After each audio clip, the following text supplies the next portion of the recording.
moi-même remettre ce temps. Seigneur, merci pour le privilège de pouvoir se rassembler.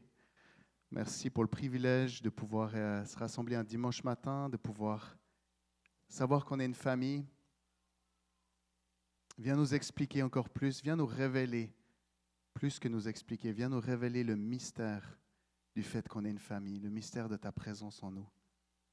Je veux vraiment te donner ces minutes qui viennent, cette petite heure devant nous, à toi, Saint-Esprit. Viens révéler. Viens utiliser les paroles qui vont sortir de ma bouche, mais je prie que tu prépares nos cœurs et puis je veux vraiment te laisser toute la place.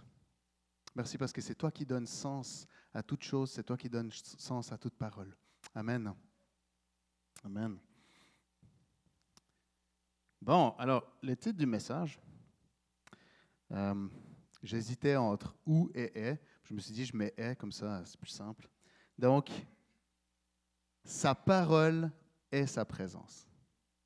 Et quand je me préparais il y a quelques semaines déjà, quand je réfléchissais, j'avais vraiment l'impression que ce qui montait en moi, aussi pendant la tournée, pendant le camp Fabricants de joie, parce qu'on a eu la chance de pouvoir vivre un petit peu comme une chasse au trésor. Hein. On vous a donné un petit peu des petits nuggets de ce qui s'est passé, où on prend du temps, on écoute Dieu, puis on va un peu sur la route de ce que Dieu nous partage. C'est des choses qu'on peut vivre tous les jours, mais parfois d'avoir un temps spécial, c'est approprié pour ça.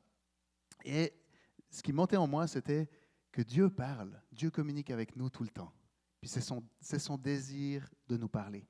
Et je dis, OK, Seigneur, on va parler sur comment entendre Dieu, comment t'écouter. Et c'était ça, je m'étais dit, OK, j'avais ça qui montait en moi, on va parler de Dieu qui parle. Et on va enseigner sur comment écouter Dieu. Et puis, il y a quelque chose d'autre en même temps qui montait en moi. Et c'est comme si Dieu disait, mais parle-leur aussi de moi, de ma présence. J'étais comme, ben oui, tu sais, le but, c'est notre relation personnelle avec toi. Hein, le but, c'est d'apprendre à t'écouter pour avoir une relation personnelle avec toi. Et puis, mais c'est comme si Dieu disait, mais parle-leur du fait que je veux me révéler. Alors voilà, c'est pour ça, sa parole est sa présence. Et qui c'est qui désire entendre Dieu? Qui désire recevoir des paroles de Dieu? En général, on est assez game pour ça. Est-ce que vous pensez que vous avez envie d'entendre Dieu juste parce que vous êtes dans une église, ou est-ce que les gens autour de nous ont aussi envie d'entendre Dieu? Les gens aussi, souvent. Alors peut-être il y a certaines personnes qui n'ont pas envie, qui se bouchent les oreilles. Et moi, ça m'est arrivé de me boucher les oreilles pour ne pas entendre Dieu. Mais les fois où je l'ai fait, c'est parce que je savais ce qu'il allait me dire. Donc en gros, il m'avait déjà parlé. OK? On a envie que Dieu parle. On a envie que Dieu parle. Souvent, les gens, ils vont dire... les gens veulent des réponses. Hein? Nous aussi, on veut des réponses. Hein? Puis souvent, quand on veut que Dieu nous parle, c'est parce qu'on a des questions. Puis on aimerait savoir. Alors déjà, on aimerait savoir est-ce qu'il faut... Parfois, c'est juste, est-ce qu'il faut que j'aille à gauche ou est-ce qu'il faut que j'aille à droite? Hein? Je suis un embranchement dans ma vie. Est-ce qu'il faut que j'aille de ce bord-là ou est-ce qu'il faut que j'aille de ce bord-là? Puis souvent, ce qui sous-tend cette question, c'est est-ce que je vais être plus béni de ce côté ou est-ce que je vais être plus béni de ce côté? C'est quoi qui est winner pour moi? Est-ce que c'est d'aller à gauche ou est-ce que c'est d'aller à droite? Hein? C'est souvent comme ça qu'on approche, si on est honnête avec nous. Okay? Parfois, c'est pourquoi est-ce que ça m'est arrivé? Pourquoi est-ce que ça arrive dans le monde? Pourquoi? Ça, c'est une autre question aussi. Il y a où? Il y a pourquoi? Ça peut être aussi d'attendre quelque chose ou d'attendre quelqu'un. La question, c'est qui? C'est qui? On peut attendre un conjoint. Ou bien, c'est quand? C'est quand que ça va enfin cesser? C'est quand que ma situation, elle va changer? C'est quand que je vais être libéré? Toutes des questions qu'on a quand on approche Dieu. Et le monde autour de nous désire des réponses, souvent. Puis il y a une première slide qui me parle beaucoup. Un dessinateur qui s'appelle Oderset. Alors, la définition est un peu moins bonne, mais d'où venons-nous? Qui sommes-nous? Pourquoi sommes-nous ici? Ô Dieu, pourquoi nous avoir laissés sans réponse? Puis Dieu, il balance la Bible, puis il se ramasse la Bible en pleine tête. Dieu parle. Il l'a montré.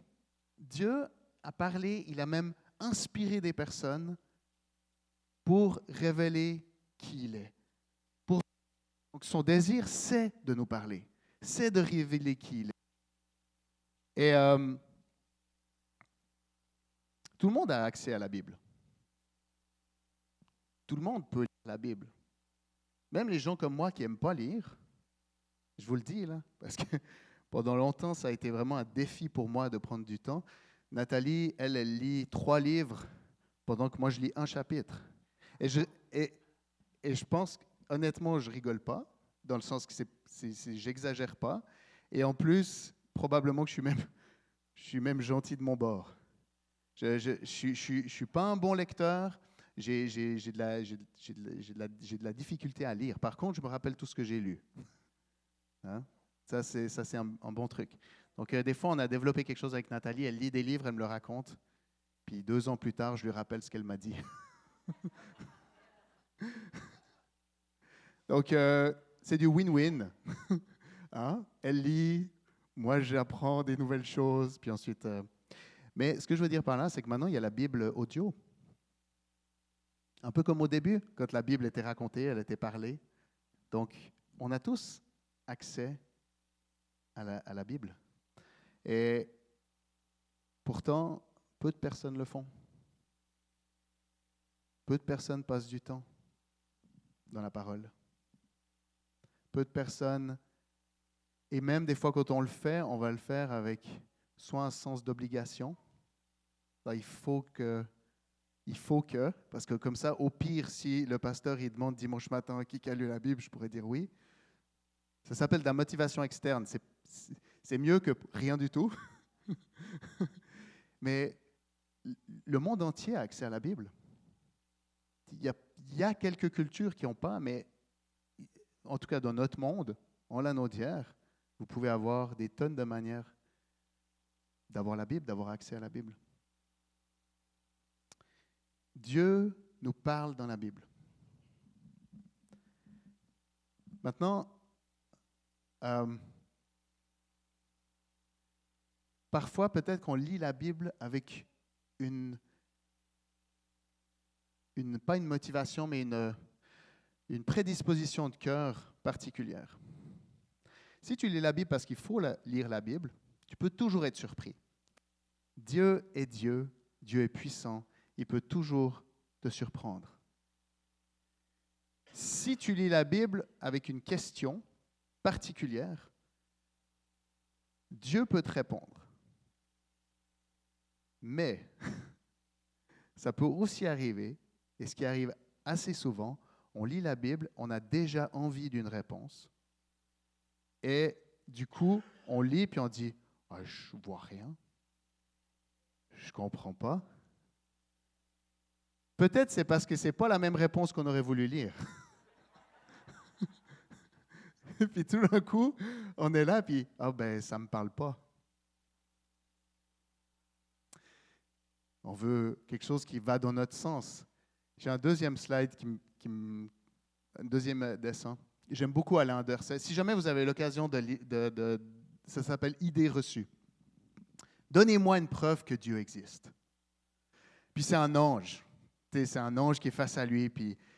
Mais des fois, on veut lire la Bible ou on veut des réponses de Dieu. On veut que Dieu s'explique. On veut que Dieu se prouve.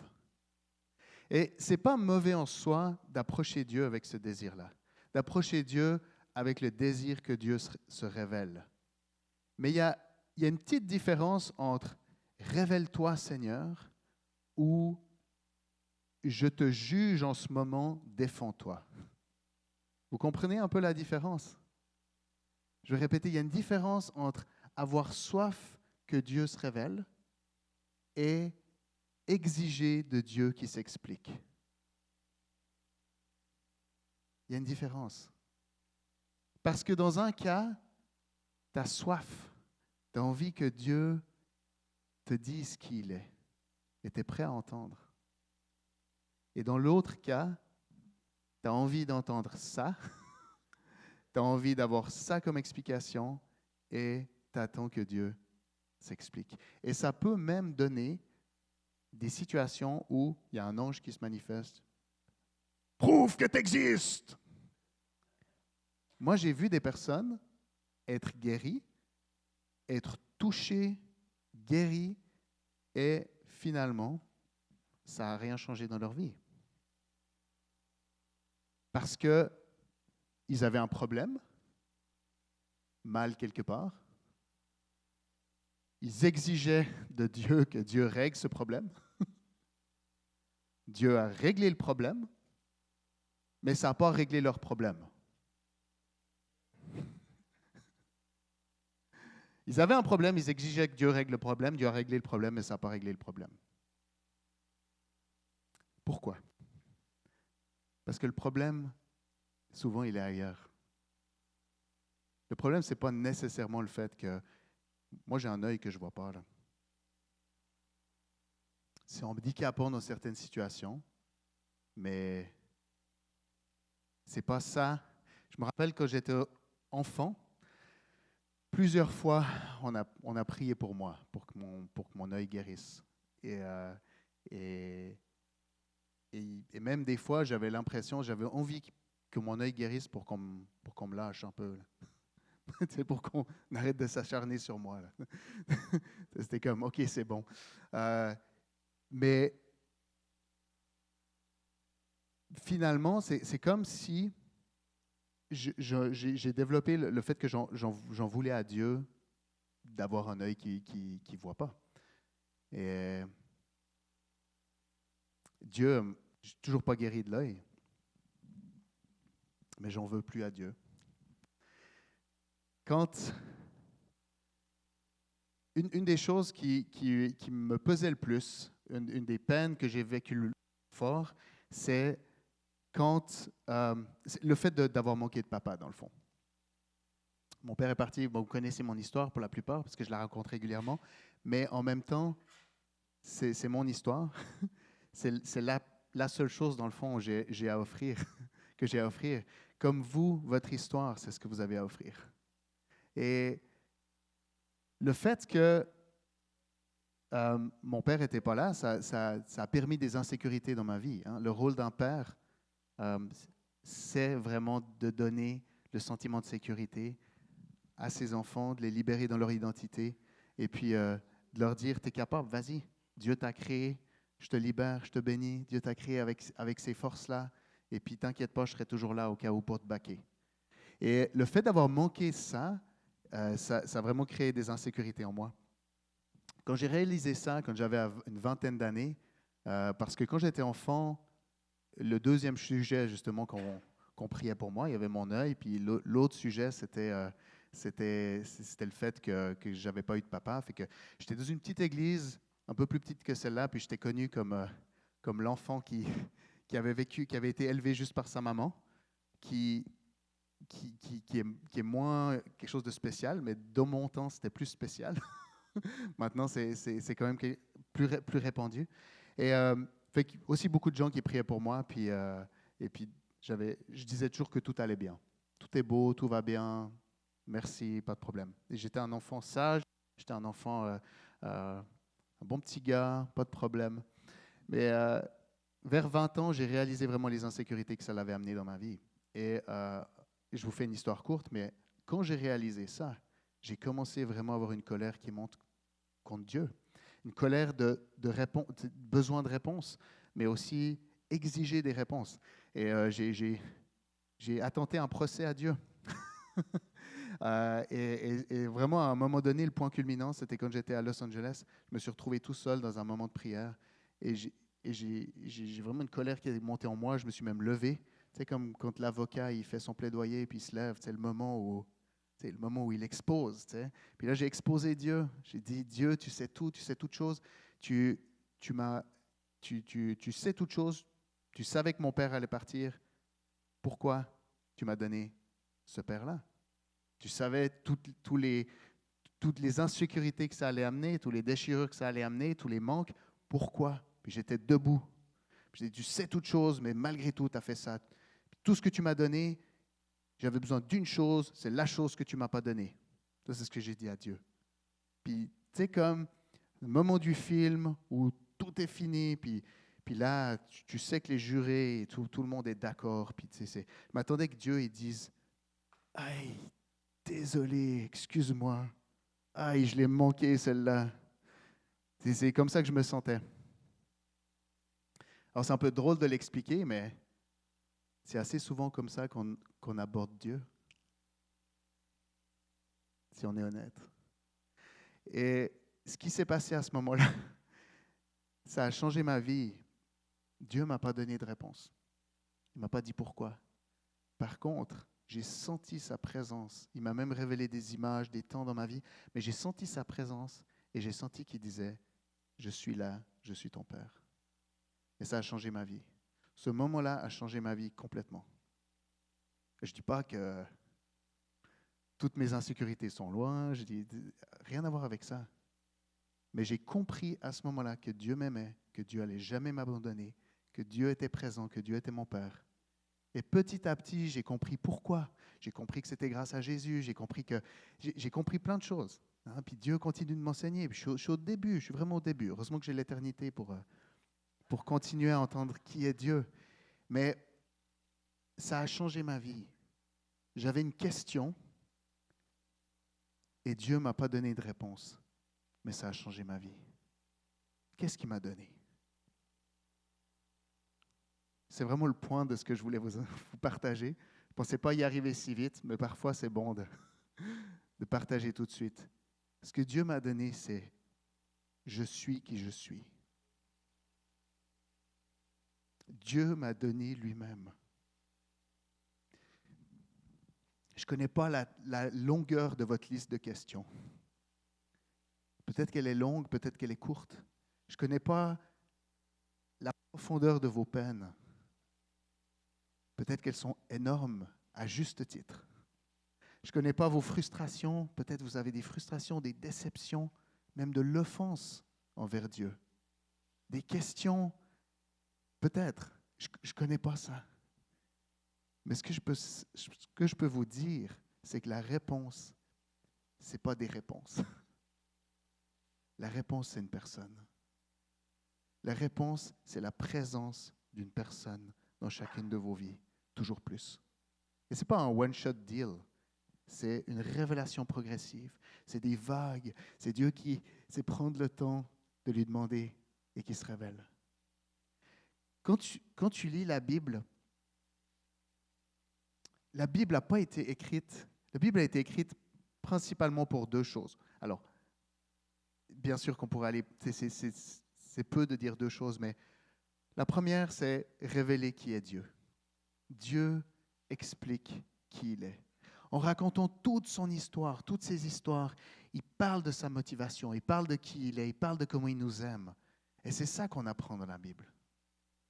Il y a, Jésus est présenté comme « je suis la parole » dans Jean. Il est la lumière, il est le Verbe, il est la parole.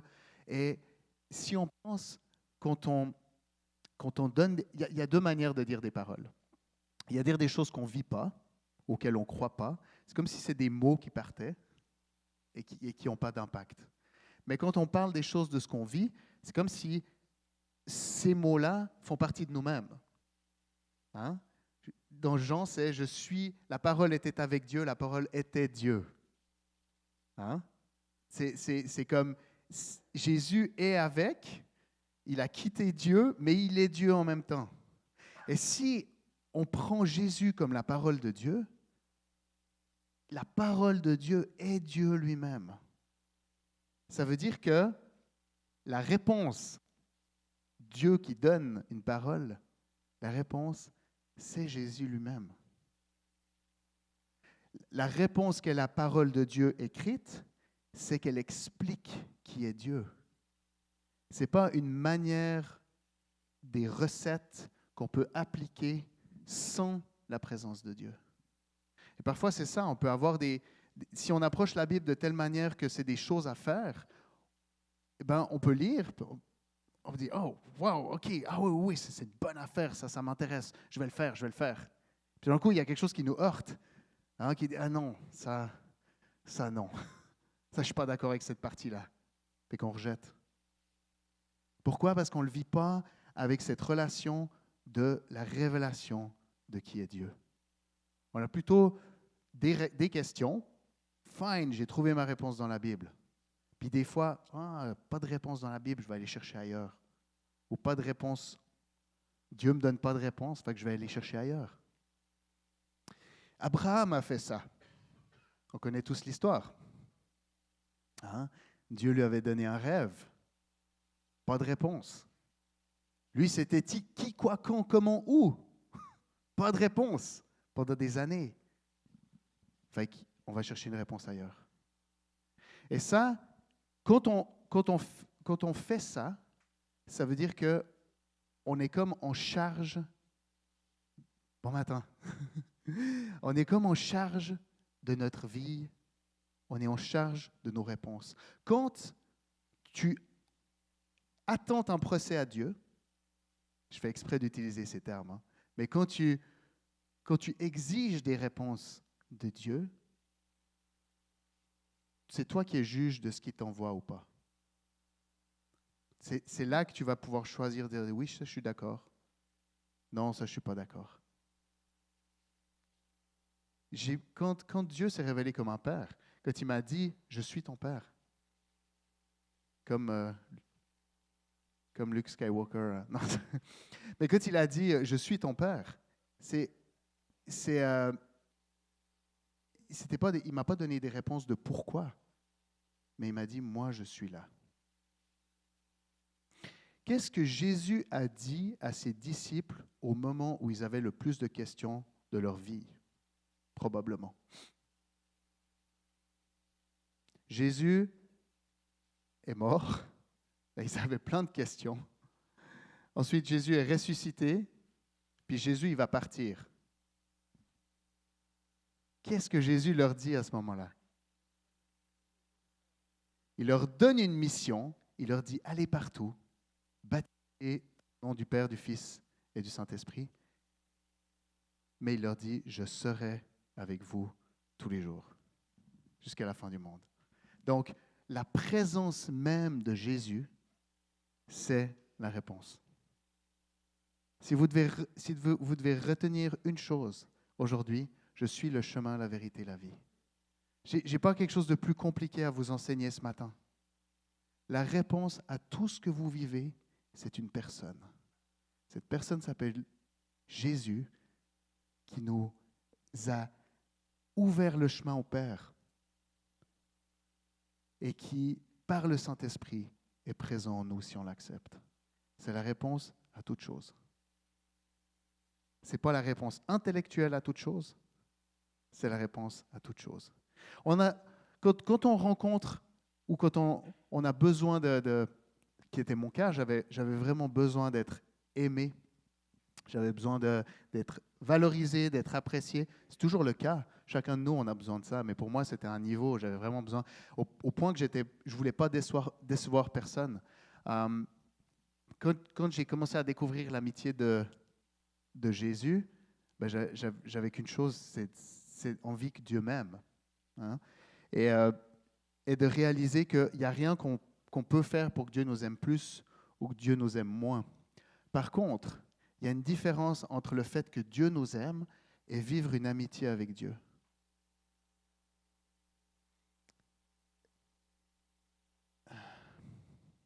Imaginez vous êtes marié avec quelqu'un. Et tant que cette personne va dans votre sens, tout va bien.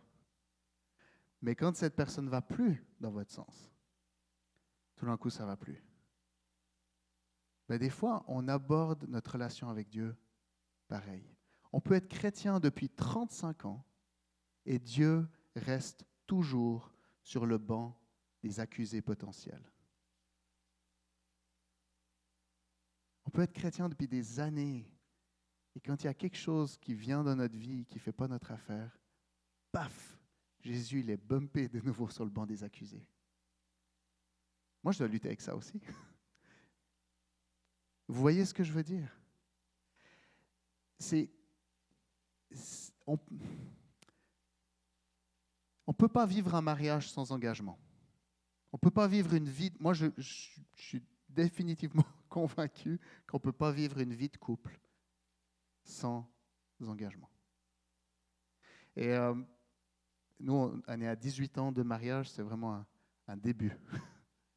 Donc, j'ai énormément de respect pour... Mais même juste pour 18 ans, c'est pas possible de vivre 18 ans de mariage sans engagement. Parce que je vous promets qu'elle n'a pas fait mon affaire pendant pas mal de fois. Et vous multipliez ça par 10, puis c'est le nombre de fois que j'ai probablement pas fait son affaire. Pas à cause de ses exigences, mais à cause de mes manquements. Tu ne peux pas rentrer dans une relation sans engagement. Tu ne peux pas espérer vivre une vie avec quelqu'un sans dire « je reste ». Parce que je reste. Parce que je me suis engagé. Parce que Dieu est avec moi. Tu ne peux pas. Pourquoi? Parce que sinon, si je te dis, je te donne ma confiance ou je te donne mon engagement seulement si, tant que tu fais mon affaire, qu'est-ce conditionnel? Qu'est-ce que ça produit sur l'autre personne? Ça produit que ça l'enferme dans une espèce de forme que nous, on a décidé et que cette personne doit vivre avec l'insécurité de fitter dans ce cadre-là et que si elle sort, potentiellement, on la bump. On la quitte. Donc, le monde, c'est illusoire de croire qu'on peut vivre une relation avec quelqu'un avec cette condition-là. Ce n'est pas possible. Parce que la personne va faire... Il y a plusieurs manières de faire, mais une des choses, c'est que l'autre va essayer d'être dans ce cadre-là. Et à un moment donné, il ne va pas réussir. Et à force d'essayer, peut-être qu'il va se tanner. Il dit, c'est pas vrai. Donc, ça ne veut pas dire qu'il ne faut pas essayer de plaire à sa femme ou à son mari, hein, comprenez-moi bien. Mais ça veut dire que si notre engagement est conditionnel, ça veut dire qu'il n'y a pas un vrai engagement. Et tant qu'il n'y a pas d'engagement, on ne peut pas vivre d'amitié. On ne peut pas vivre de vraies relations sans engagement. Tant que l'autre peut te quitter si tu ne fais pas son affaire, c'est valable dans un mariage, mais c'est valable dans une relation professionnelle, c'est valable dans une relation d'amitié. Tant que c'est conditionnel, tu ne peux pas vraiment vivre une amitié. Ben, c'est la même chose avec Jésus. Tant que Jésus peut se retrouver dans notre vie sur le banc des accusés, ça veut dire que on ne peut pas vraiment vivre une amitié pleine avec lui. Alors la bonne nouvelle, c'est que lui a rempli l'engagement pour nous. Nous, on n'est pas capable. De la même manière que sans Dieu, je ne me serais jamais lancé dans un mariage à 21 ans, à 22 ans, en me disant que ça allait durer toute ma vie. C'est sûr que non. Et je comprends les jeunes personnes, ou même les personnes plus âgées, qui ont peur de s'engager parce qu'ils se disent qu'ils ne vont pas y arriver. Ça m'amène à la deuxième raison de la Bible. La Bible, la loi a été écrite pour nous montrer qu'on n'y arrivait pas. Toutes les exigences de Dieu étaient là pour nous montrer que sans lui, on n'y arrivait pas. C'était tout pour nous pointer à Jésus, pour nous montrer que Jésus lui-même, il a dû vivre la vie qu'on aurait dû vivre pour pouvoir nous réconcilier avec Dieu et surtout pour pouvoir nous permettre de vivre ce que la Bible dit. Lui en nous, mais nous sans lui, pas possible. Et c'est pareil pour un mariage. Ce n'est pas possible de s'engager sans Dieu. Et donc, je comprends des personnes qui ont peur parce qu'en fait, elles réalisent un petit peu et disent non, ça ne va pas le faire. Comme Dieu qui propose un pacte avec Abraham. Il lui dit, Abraham, tu vas être une grande nation. Tu vas être une grande nation. Fais-moi confiance. Abraham a peur. Il dit, c'est pas possible, je ne vais pas réussir à être une personne comme Dieu veut. C'est pour ça que toute la nuit, il a peur. Puis finalement, c'est Dieu lui-même qui remplit l'engagement. Je pense que c'est dans Genèse 16, c'est une très belle histoire, où Dieu passe au travers des animaux qui sont coupés, c'est là comme ça qu'il faisait à l'époque. Et en fait, Dieu dit, je suis là avec toi, je vais être là pour remplir l'engagement. Donc, ce n'est pas possible. La Bible, la deuxième raison, c'est pour nous montrer qui est Dieu, montrer que ce n'est pas possible sans lui. Donc, c'est bon de désirer vivre ce que la Bible nous dit. Et c'est vraiment, ça doit... Je pense que si on n'a pas le goût de lire la parole de Dieu, c'est parce qu'il y a encore des images qu'on a de la parole de Dieu. On pense que c'est des choses à faire sans sa présence. Plus c'est difficile ce qu'on lit, plus on aura besoin de lui. C'est des bonnes nouvelles qu'on ait besoin de lui. C'est des bonnes nouvelles qu'on ait besoin de Dieu. Mais si j'en reviens à notre relation à Dieu, et je pense que c'est une des choses qui me pesait vraiment ce matin, dans le bon sens du terme. Ne rejetez pas Jésus. On a parlé hier matin d'un verset d'Hébreu. Non, pas d'Hébreu, excusez. C'était dans Philippiens, puis c'est porter la parole de Dieu comme des flambeaux dans le monde. Et ça m'a amené à Hébreu. Mais dans Hébreu, il dit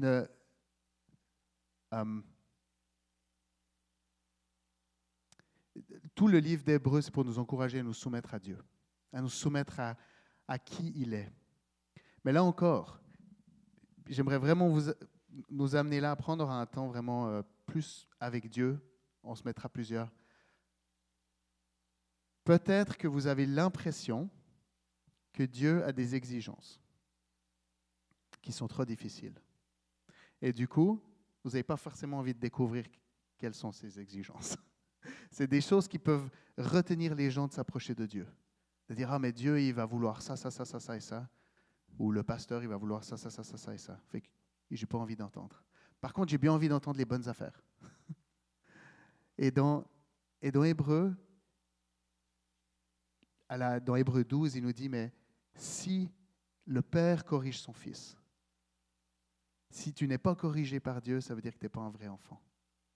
Il y a quelque chose dans le fait que Dieu nous partage comment il voudrait qu'on vive, qui n'est pas pour nous mettre des poids dessus, mais pour nous prouver et nous montrer à quel point il nous aime et à quel point on est des enfants légitimes. Si Dieu te révèle des choses qui sont difficiles dans ta vie, c'est parce qu'il t'aime, c'est parce qu'il veut te montrer que tu es son fils ou sa fille, parce qu'il a envie que tu puisses avoir besoin de lui. Parce que ce que Dieu nous propose, c'est une relation. Ce n'est pas des recettes, des réponses qu'on peut appliquer sans lui.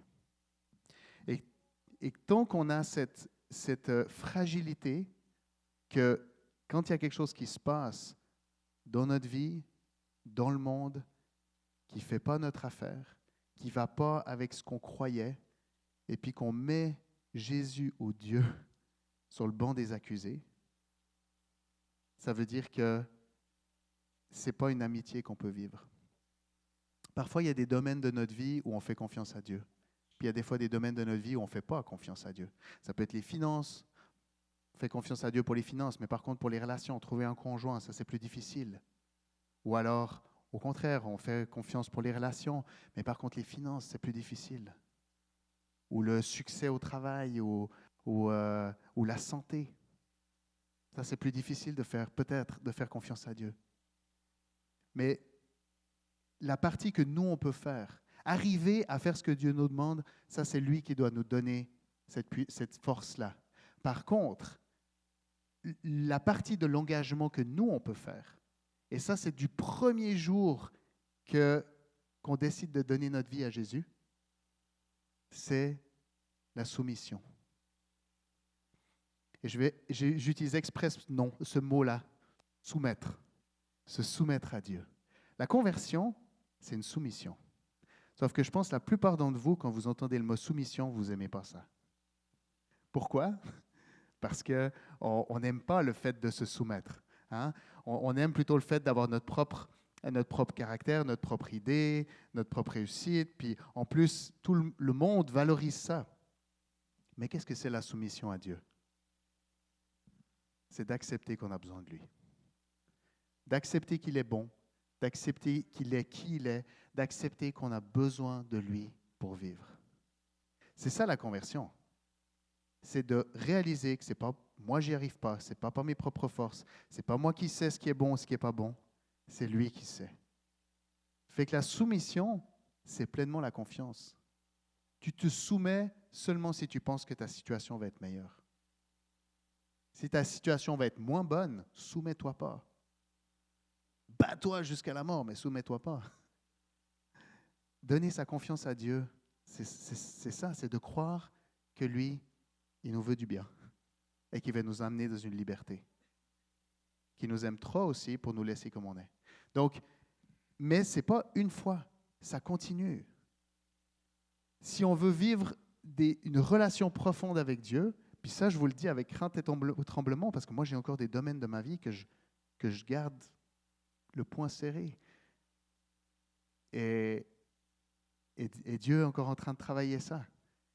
Mais tant que je reste en contrôle, tant que je peux me dire que c'est de la faute à Dieu, il y a cette partie de notre relation qu'on ne peut pas dire que c'est une amitié, que c'est conditionnel. Alors, j'avais vraiment à cœur ce matin qu'on puisse avoir un temps où on puisse simplement, j'utilise exprès le mot se soumettre, faire confiance à Dieu, faire confiance à qui il est, faire confiance, peut-être que vous avez des questions non répondues. Et c'est un privilège de vivre ça. Je m'explique.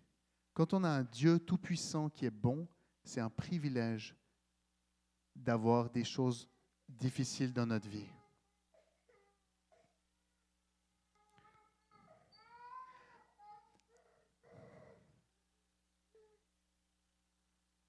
Vous pensez que Christiane doit lui donner un tas de réponses? Non. Juste le fait qu'elle la prenne dans ses bras, ça va régler son affaire. OK? La réponse, c'est Christiane. OK? Elle a pas c'est pas une liste de réponses. C'est Christiane. La réponse à toutes vos questions, c'est Dieu. Par contre, je ne sais pas si vous aurez une réponse. Peut-être. Mes enfants, on a décidé de ne pas leur donner une explication à chaque fois qu'ils le veulent. Et je ne suis pas en train de vous donner un cours d'éducation, mais je sais que c'est vraiment quelque chose qui s'en vient maintenant. C'est toujours expliquer aux enfants pourquoi. On dit toujours à nos enfants, obéis-moi parce que c'est moi qui te l'ai demandé. Et que je suis ta maman ou ton papa. Parfois, je vais te donner une explication.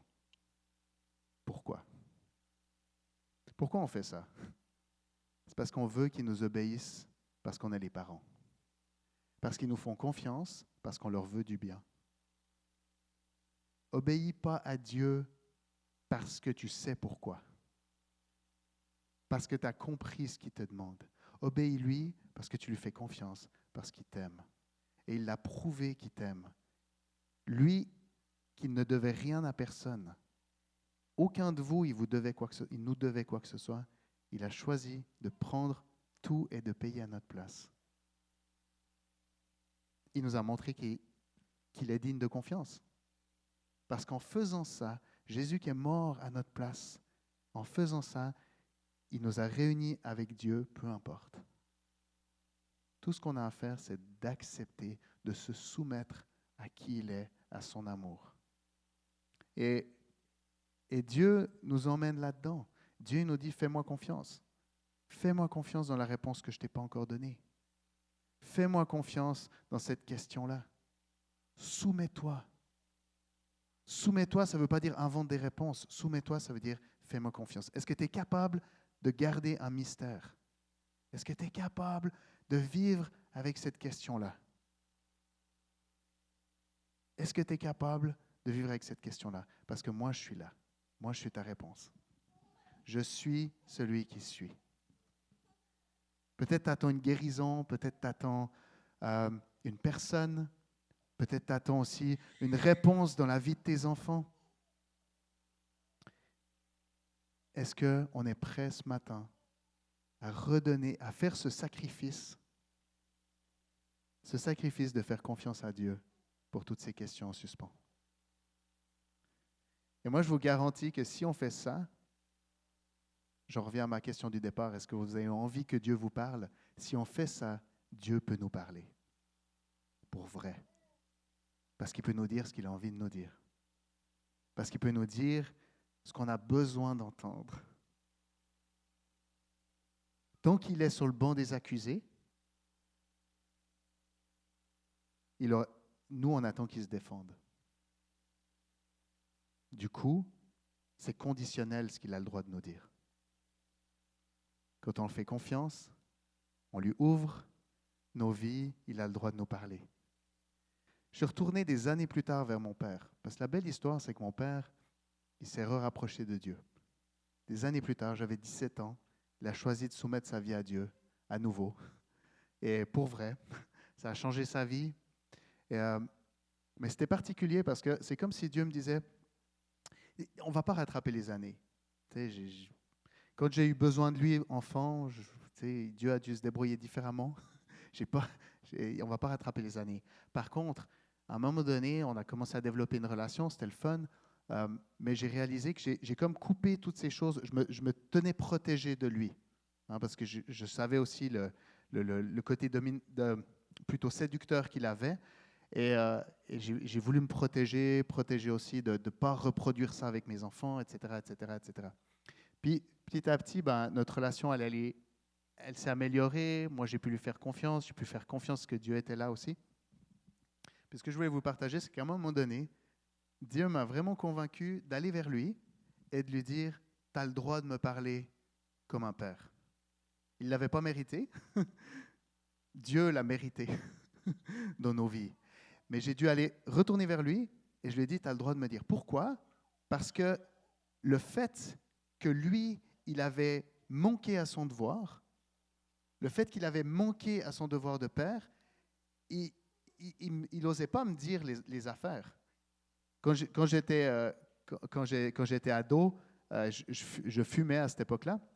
Mais c'est clair que ma mère, je lui cachais ça. Mais mon père, je ne lui ai pas caché ça. Puis lui, il m'a dit, ah, mais je ne peux pas te juger, tout est beau. Alors que j'attendais de lui comme père qu'il me dise les vraies affaires. Et puis même, ma relation sentimentale était un petit peu... c'était un peu un mess, là. Mais tu sais, c'est comme lui, il n'allait rien me dire. Pourquoi? Parce qu'il était sur le banc des accusés. Puis qu'est-ce qu'il avait le droit de dire? C'est seulement des bonnes affaires envers moi. Parce que je ne l'avais pas libéré dans son rôle de père. À juste titre, parce que je ne lui faisais pas confiance. Parce que, tu sais, il avait abusé ma confiance, etc. Mais c'est une histoire pour vous, c'est une image pour vous montrer, pour montrer comment on peut agir avec Dieu. Si Dieu nous a déçus, ou si Dieu n'a pas répondu à toutes nos questions, ou si on est seulement en relation, en pacte, partenariat avec Dieu, si tu fais mon affaire, je fais ton affaire, ou je suis d'accord de te suivre, il ne pourra jamais nous parler, nous révéler pleinement qui il est. Et on ne pourra pas développer cette relation d'amitié où il peut nous dire ce qu'il a besoin de nous dire et nous on l'accueille parce qu'on lui fait confiance. Donc j'ai dit ça à mon père, j'ai dit, tu as le droit de me dire, j'ai aussi envie En gros, je lui ai dit, je te laisse le droit de parole dans ma vie. Et j'ai réalisé que c'était aussi quelque chose qu'il fallait faire avec Dieu. Je te laisse le droit de parole dans ma vie. Tu n'es plus sur le banc des accusés. Tu n'es plus sur la sellette branlante où peut-être que je t'éjecte. Tu es sur le trône du roi. On a parlé hier matin d'un verset. Le royaume de Dieu s'est approché. Et ça, c'est la grande différence avec l'Ancien Testament, où il y a la lettre de la loi, il y a la lettre qui explique aussi qui est Dieu, qui vient. Et Dieu dit, je veux faire de vous un royaume de prêtres. Et là, les gens ils disent, non, on ne veut pas t'écouter, Dieu. Mais ils avaient déjà cette réticence de communication avec Dieu. Mais la différence, c'est que Dieu parle dans l'Ancien Testament, il parle sans arrêt, au travers de prophètes, au travers de la parole, la Bible. Mais dans le Nouveau Testament, Jésus dit, le royaume s'est approché. Quelle est la définition d'un royaume? C'est là où il y a l'autorité du roi. Ça, c'est un royaume. Tu peux très bien envoyer des règles, à l'époque, ils parachutaient de la publicité mensongère dans les guerres, des pamphlets pour dénoncer l'autre royaume, pour dire vous êtes sous dictature, vous êtes assujettis. Des fois, c'était mensonger, des fois, c'était vrai. Mais ce n'est pas parce que ces lettres allaient dans un autre royaume que ça devenait le royaume. Comprenez? Ça devient le royaume au moment où ça fait partie de l'autorité du roi. Donc, le royaume s'est approché. Ça veut vraiment dire que l'endroit soumis à l'autorité du roi s'est approché. Et vous savez comment le royaume se développe sur terre? Au travers des endroits soumis au roi. C'est vraiment ça notre vie. On est le royaume de Dieu. Ça fait un peu weird, mais vous pouvez aller dire à votre voisin, ding dong, le royaume s'est approché.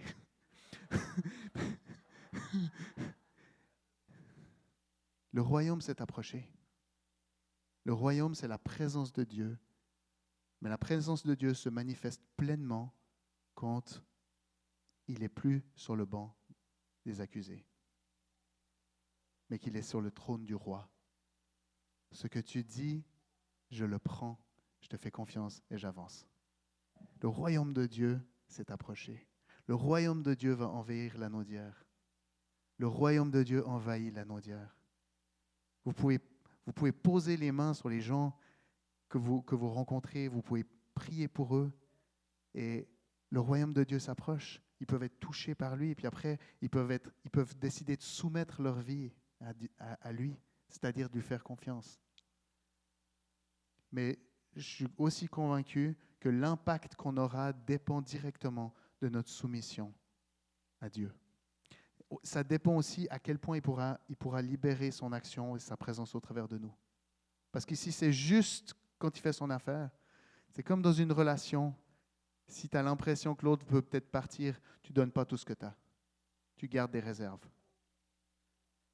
Ne laissons pas à Dieu l'opportunité de garder des réserves. Dieu a envie de partager qui il est. Dieu a envie de se révéler. Fait qu'on puisse lui dire, viens, révèle tout qui tu es.